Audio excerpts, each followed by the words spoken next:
Hello everyone, this is the part 2 of our chapter 1 of ACCA F3, which is financial accounting. So we are doing the part 2 of introduction to financial reporting. Before watching this video, make sure that you watch the part 1 of this chapter, and if you haven't watched it yet, I will link it in the description box below, so make sure you watch that and then you can come back to this. In case you want to watch any other chapter of either F1, F2 or F3, I'll be linking the playlist of that also in the description box. So we studied till the framework, right? We studied till here in the part 1. So we'll start from what framework is.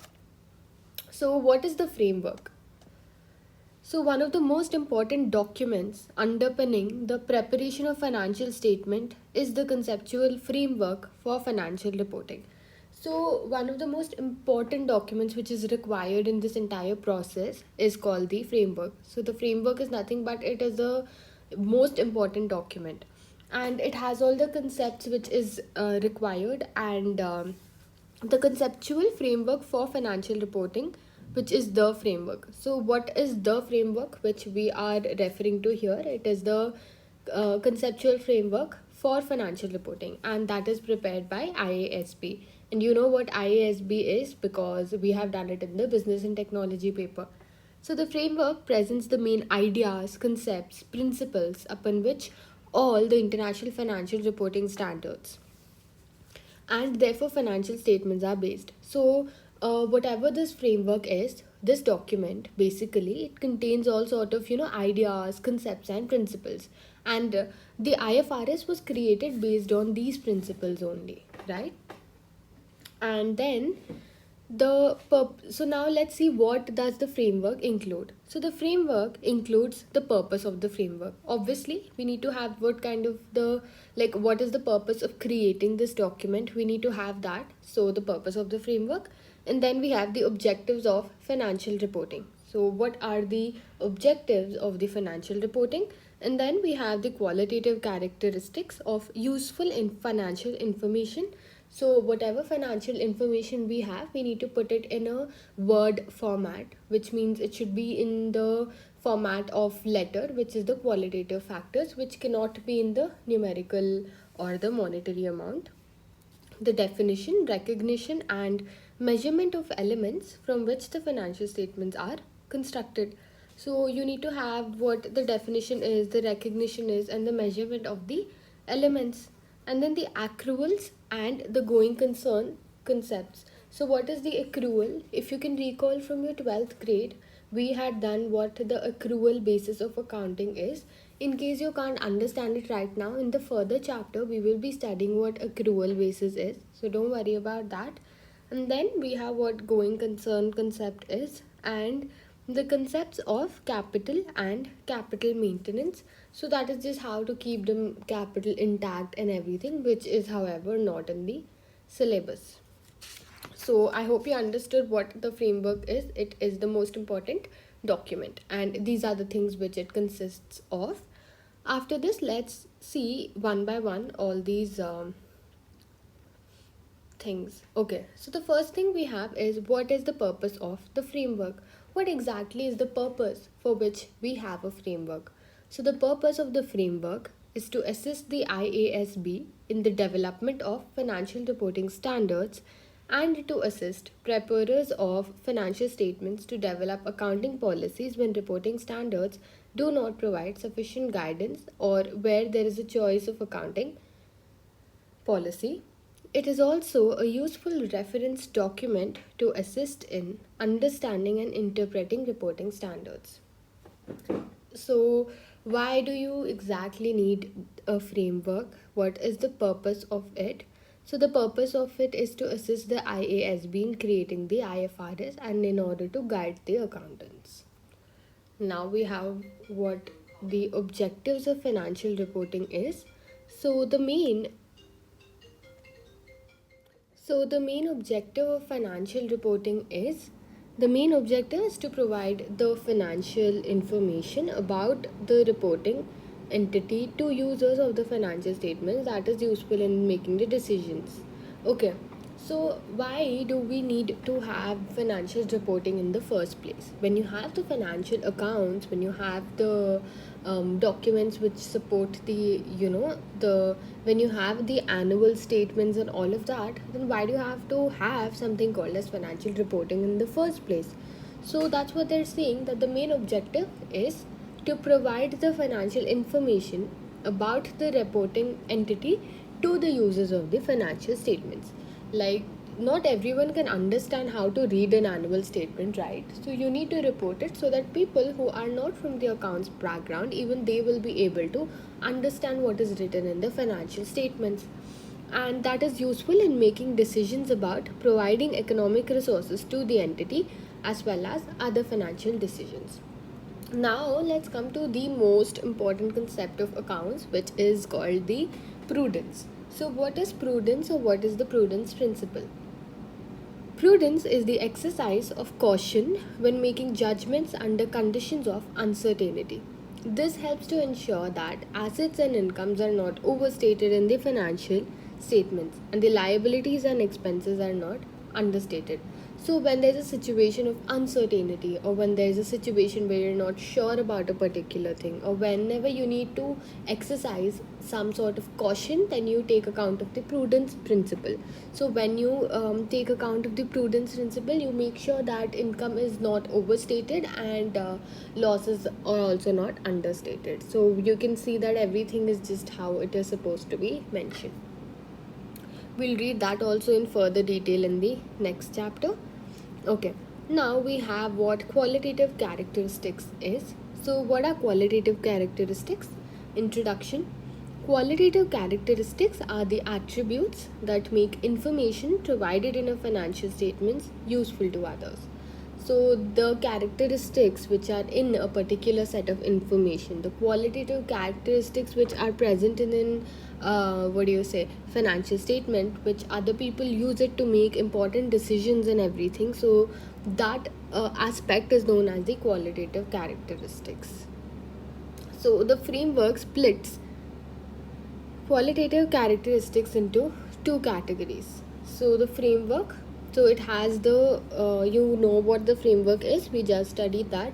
So it has the splits the qualitative characteristics in two categories. So let's see what the two categories are.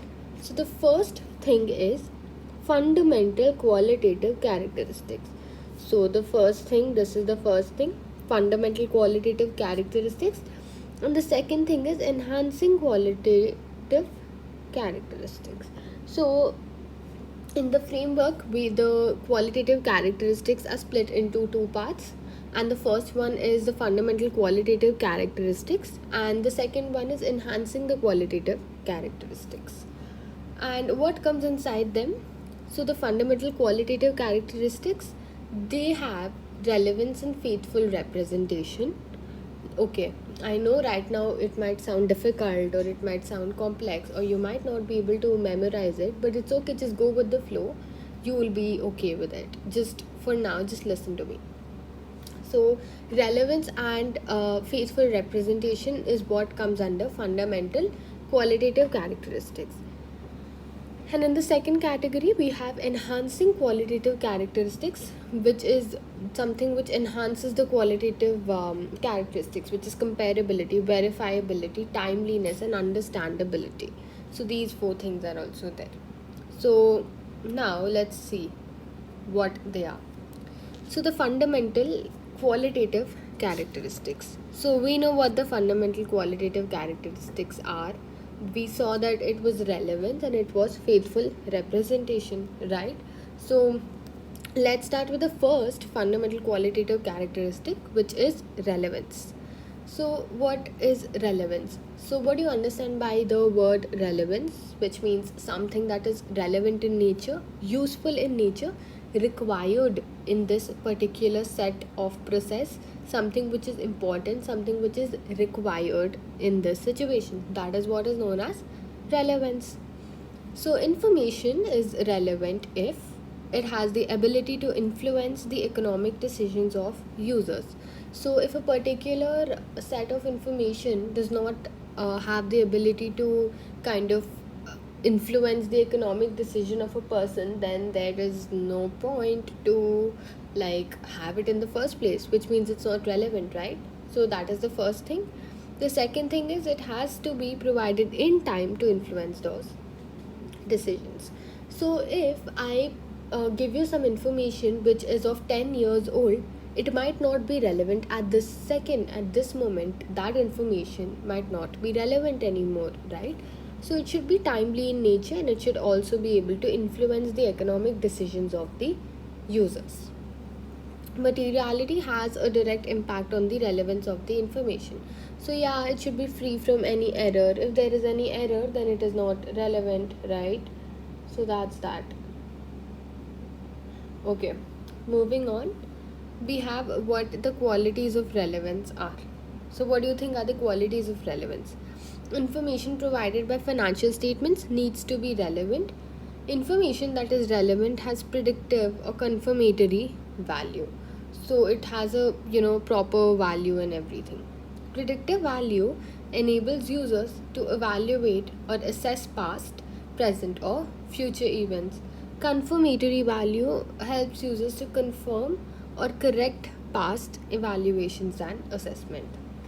So let's talk about this. So how does this thing work? So we have like the predictive value of relevance, and we also have the confirmatory value of the relevance. So what do you understand by the word predict, which means predicting a particular situation, predicting a particular thing? So predictive value, so it enables us to evaluate the past, and it helps us to assess the future also and the present moment also. Now, but when it comes to confirmatory value of relevance, what do you understand by that? So, when it comes to confirmatory, we understand that we can confirm what has happened in the past, and we can confirm that, and we can learn from our mistakes, and we can evaluate, and we can correct the past evaluations and assessments. So, that's how it is. Where choices have to be made between mutually exclusive options, the option selected should be the one that results in the relevance of the information being maximized.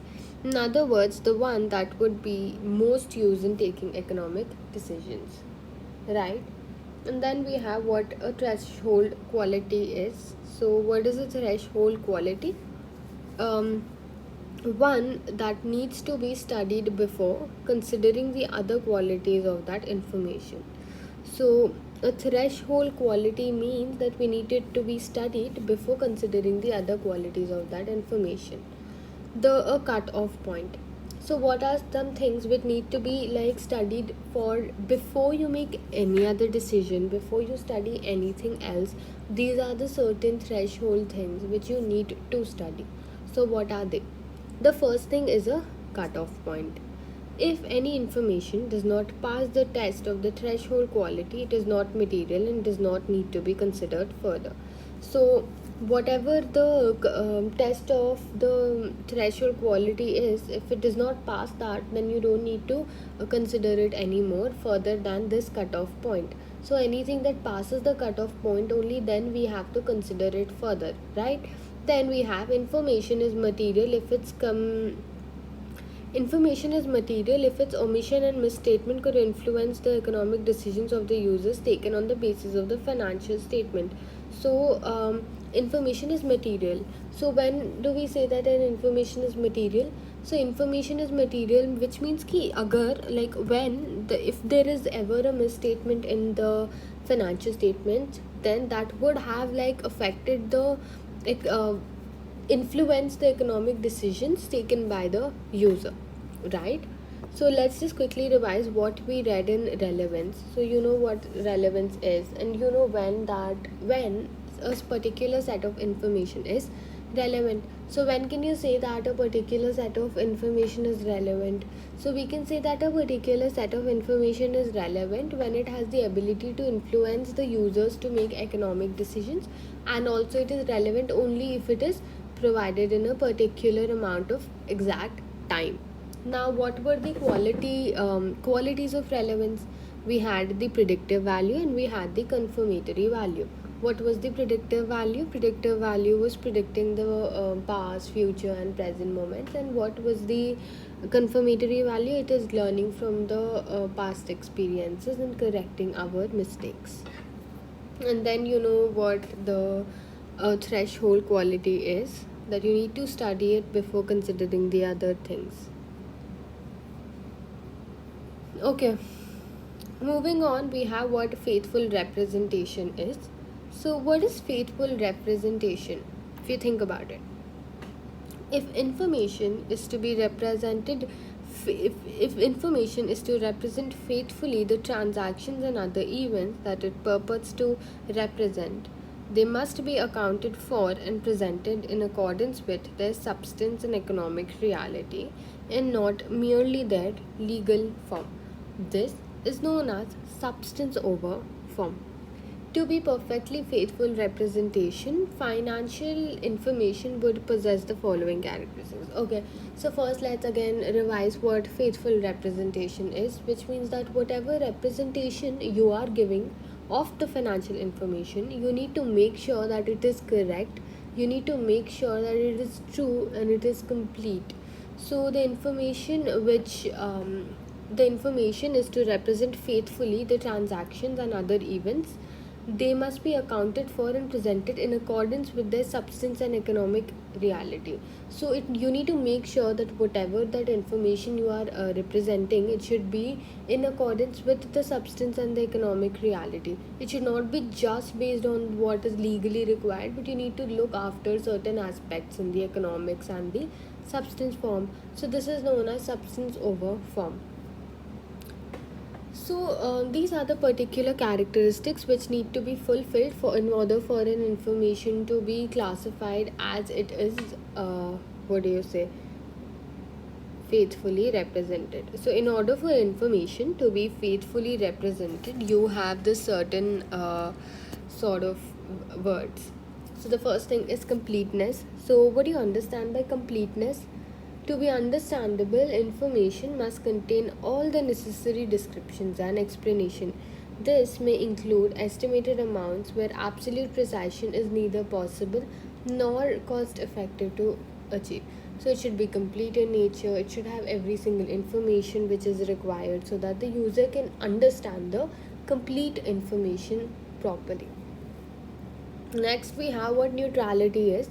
So, information must be neutral in nature. This is something which is very important. So, what do you understand by neutral in nature? By the words neutral in nature, I mean that it should also be free from bias. So, what do you understand by free from bias? Financial statements are not neutral if by the selection of presentation of information they influence the making of decision or judgment in order to achieve predetermined result or outcome. So, when can you say that financial statements are not neutral? You can say that financial statements are not neutral if, by the selection or presentation of information, they influence the making of decision or judgment in order to achieve a predetermined result or a outcome. And obviously the information must be free from error, right? It should be free from error and it should be within the bounds of materiality.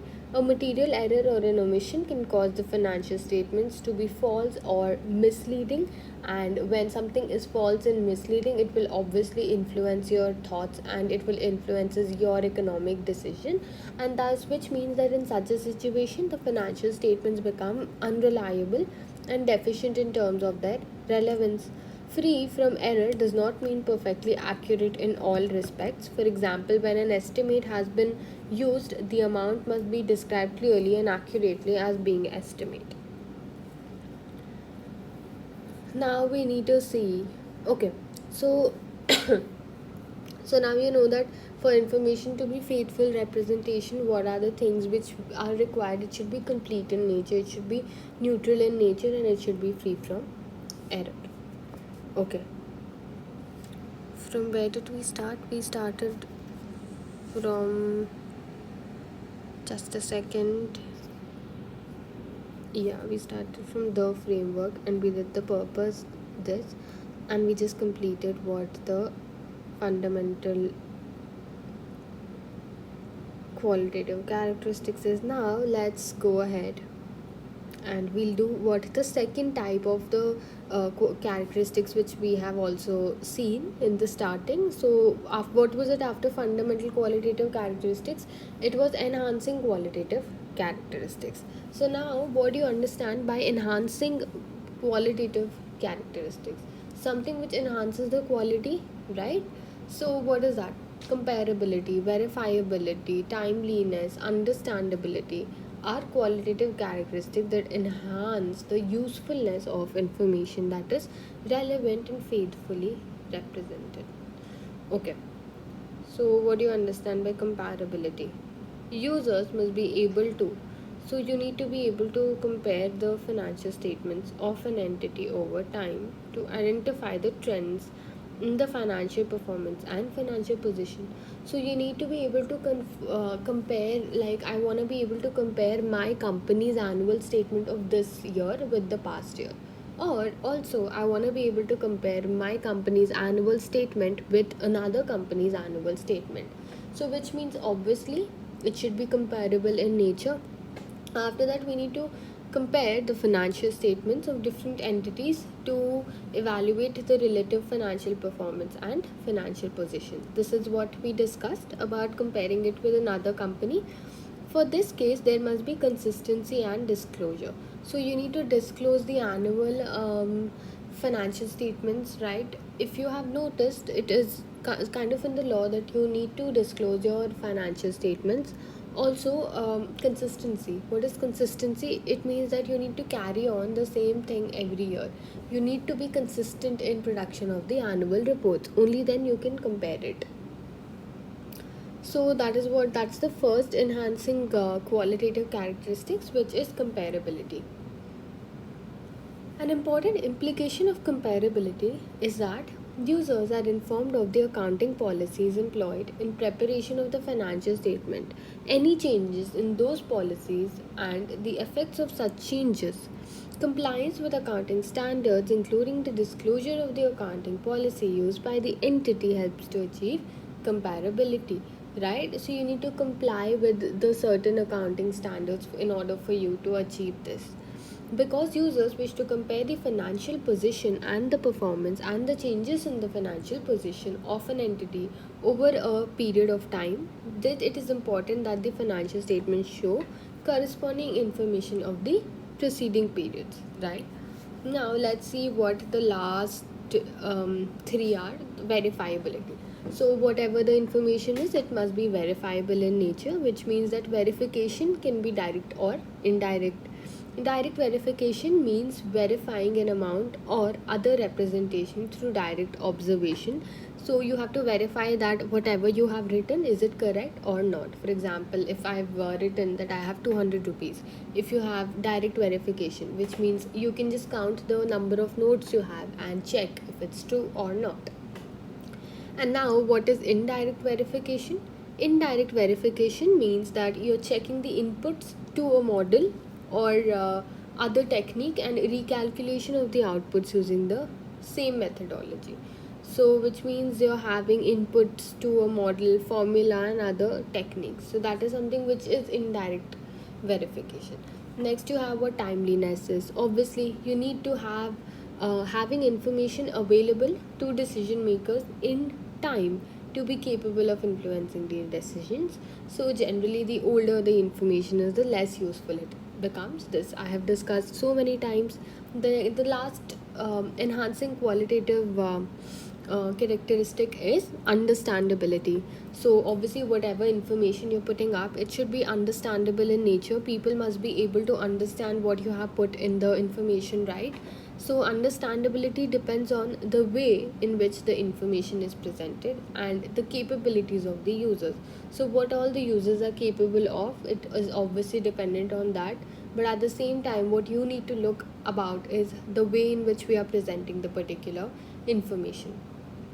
It is assumed that users have a reasonable knowledge of business and economic activities, are willing to study the information provided with reasonable diligence. For information to be understandable, users need to be able to perceive its significance. So that is what our enhancing qualitative characteristics are. So what are our enhancing qualitative characteristics? Comparability, verifiability, timeliness, and understandability. And what were the fundamental qualitative characteristics? They were relevance and faithful representation. So these, you know how it is. Okay, so now let's talk about what the elements of the financial statements are. Again, let me tell you this. The first chapter, this is just an overview of the entire book, and this kind of gives you vague information about all the concepts.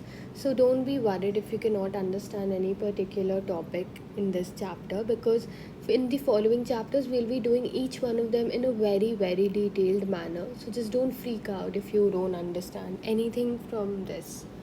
Okay, so I'll not discuss it in detail because I'll do that in the further chapters. So just try to understand what I'm trying to say. So now let's come to what the elements are in the financial statements. In order to appropriately report the financial performance and position of a business, the financial statements must summarize five key elements. So there are five key elements which we need to summarize, right? So the first thing is assets, we've all heard about it, and we have liability, and we have equity. Equity, which is also known as capital, I'll just write it down here. Yeah, so oh my god, my pen is not working. Yeah, so this is capital. Equity is also known as capital, and we have income and an expense. Okay, so if you have studied commerce in your grade 12 and 11, then I'm sure that you will be able to understand this very easily. But I'm still explaining this for the people who are new to this course and who have no idea about commerce. So first thing we have is an asset. What is an asset? An asset is a present economic resource controlled by the entity as a result of past events. So a building, cash, or anything which is an asset to an organization, which is a positive thing to an organization, about which we have the ownership of that particular asset or that particular thing. That thing is known, which gives us a positive and economic benefit. That is known as the asset. A present economic resource controlled by the entity as a result of the past events. For example, a building that is owned and controlled by a business that is being used to house its operations and generate revenues would be classed as an asset. And then we have what liability is. Liability is basically having something which is not ours in the first place. It is particularly like a loan. Like if I've taken a loan from the bank, then I'm liable to them, which means that I have to pay it back to them, right? A present obligation of the entity to transfer an economic resource as a result of the past events. So in the past I have borrowed money from the bank. Today I have to give it back to them. For example, an unpaid tax obligation or a bank loan is a liability. So you need to pay tax, but you haven't paid it till now. Obviously, which means there is a tax obligation on you, right? Now we come to what equity is. And what is equity? Equity is nothing but it is the capital, right? So this is the residual interest in the assets of the entity after deducting all the liabilities. So one of the most basic and the most important formula is assets is equal to capital plus liabilities. This is A. Assets is equal to capital plus liability. Is it correct? Think about it. Okay. What have they said? Assets of the entity after deducting all the liabilities. So what is in the definition is assets minus liabilities, which is nothing but the capital. You can see in the formula, right? So that is what they're saying, that equity or capital is also known as the residual interest. So what is the formula? Asset is equal to capital plus liability, and this is something which is the basis of entire commerce. And also capital is also known as equity in nature. So now we've learned a new word, that this is the residual interest in the assets. So the residual interest in the assets is known as the equity. It is effectively what is paid back to the owners when the business ceases to trade. So equity is something if a shareholder invests in a business and the business shuts down, you give them back their money. That is known as equity, or that is known as the capital which they had given in the first place. Now let's come to what income is. Income is anything which comes in or anything you receive, right? So this consists of the increases in the assets or decreases in the liability. So what do you mean by that? So when you buy a new asset, right, increase in the assets or decrease in the liability when you pay off a particular thing. So that results in increase in equity other than those relating to the contribution from holders of equity claims. This can be achieved, for example, by earning sales revenue or through the increase in the value of an asset. So when the value of an asset increases, then that is your profit, that is your capital gains, right? So that is your income. So anything which increases the equity, that is known as income. Earning by sales. So by sales you're earning profit. That profit is also added to your equity or your capital. So that is also something wherein your income increases. I'm sure you all know what income is. Then we have what an expense is. Expense is money going out of us, right? So this consists of decreases in the assets or increases in the liabilities. So when you decrease in the asset, when our asset reduces, right? Why am I saying that asset reduces? Because cash is an asset. Something to note in mind, something to note down. So cash, just a second. Okay, so cash is a asset, right? So when there is an expense, which means you have to pay out something. So when you have to pay for something, the cash minuses, right? There is a minus sign. Why? Because you're paying out cash. There is an expense, so you are giving out cash. I have repair expenses, let's say. So I pay for the repairs, which means cash goes out. What does that mean? Cash goes out, and cash is an asset, which means an asset goes out, which means the asset decreases, right? So that is why they have said that expenses means that the asset decreases. At the same time, they've also mentioned one more thing. And what is that? Which is increases in the liability. Okay, so what do you mean by increase in the liability? So if I've increased my expense, if I've taken a loan, which means in the future I have to pay it back, right? I have to pay back the loan to the bank, which means it is my expense that is due, I need to pay it. So which means my liability is obviously increasing. What do you think about it? It's increasing, right? Yes, asset is coming in, but that's not mine. That is something which I have borrowed from somebody. So my liability increases. That's what is known as the thing in the expense. So in the same way, what we studied in income, which means increase in assets, which means when you get an income, your cash increases, which means there is an increase in the asset. And when there is a decrease in liabilities, which means the liability reduces. Obviously when there is a reduction in the liability, it's just the opposite of what we have read right now, right? So when you get an income, which means your asset increases, and whatever happens, so basically how do you have to remember this? Whatever the treatment of assets is, the opposite of that is of the liabilities. So when you earn income, what happens? When you earn income, money comes in. When you earn income, asset increase, which means liabilities decrease. And expenses, money goes out, assets decrease, which means liabilities increase. Simple, very easy. Now there's a note here. Economic resource, a right that has the potential to produce economic benefits. So what is an economic resource? Economic resource is something which provides an economic benefit. Okay, so these are the elements of the financial statements which we saw: asset, liability, equity, income, and expense. Clear? Very, very easy to understand, right? Moving on. Categorization of assets, liabilities, and equity in the financial statements. So, what are the categorization of the assets, liabilities, and equity in the financial statement? So, what do you think assets are? What do you think liabilities are? And what do you think equity are? We just saw them right now. And how do you classify them in the financial statements? So, again, as I've told you previously also, that this is just an overview, and we will be studying every single thing in detail in the further chapters. So there are some additional principles with regard to the classification of assets and liabilities too, like obviously the time for which they are employed. So now we have what assets are. So okay, I'll stop this video right here so that you can refer to this video first and you can complete this. Even though we're not left with a lot, we're only left with how you classify these things like assets, what are the bifurcations of assets, bifurcations of liabilities and everything. This is very easy, don't get scared.